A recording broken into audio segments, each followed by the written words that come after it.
Hello everyone, Mega Love shoutout and happy Monday sa inyong lahat. Ayan, so, grabe ang sarap na aking kinakain. Tingnan niyo, Rafaelo.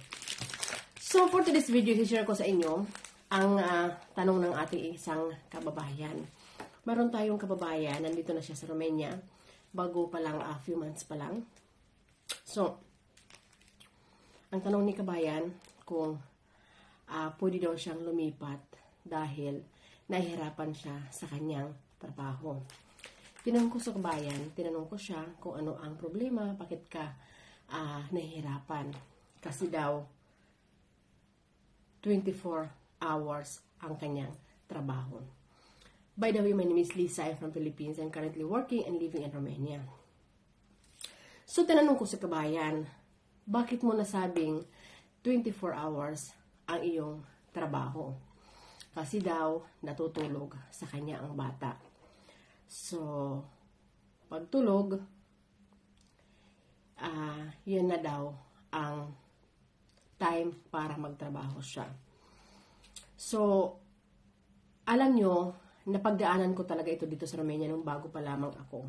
Kasi ang ibang mga amo, the reason na kumukuha talaga sila ng nani ay para matulog sa kanilang mga anak or para may katabi ang kanilang mga anak lalo na sa gabi.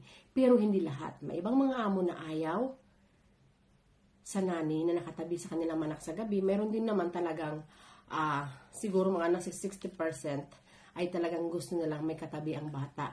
Yan ang rason bakit kumukuha sila ng nani. Ngayon si kabayan,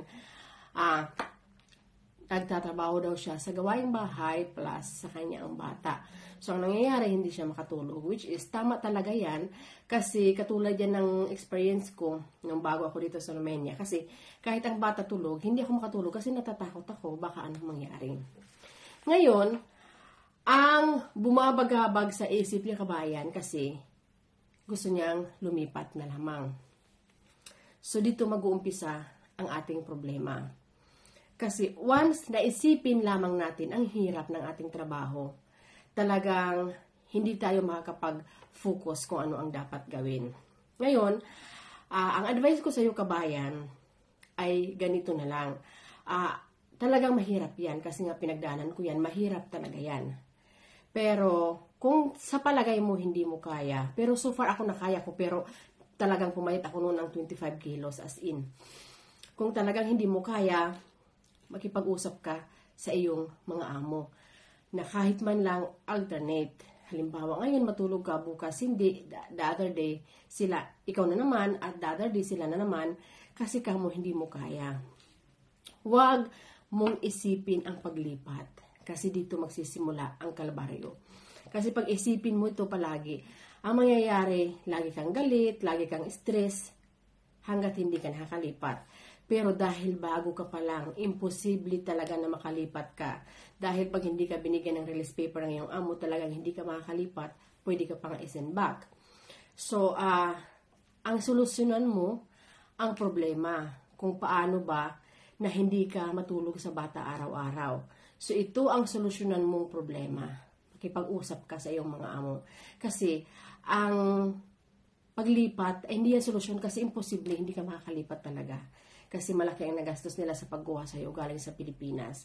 At saka, sana man lang sana na bago tayo mag-apply papunta ng Romania or kahit saan mang bansa, alam na natin yan, ang dadatingan natin. Alam na natin kung ano ang trabaho natin, di ba? So, dapat nakasit na yan sa ating mga isipan kung ano ang dadatingan natin is either mahirap or madali. Ang isipin natin, natapusin ang ating mga kontrata as long as kaya naman, as long as nakakain tayo. Paulit-ulit na lang natin sinasabi yan.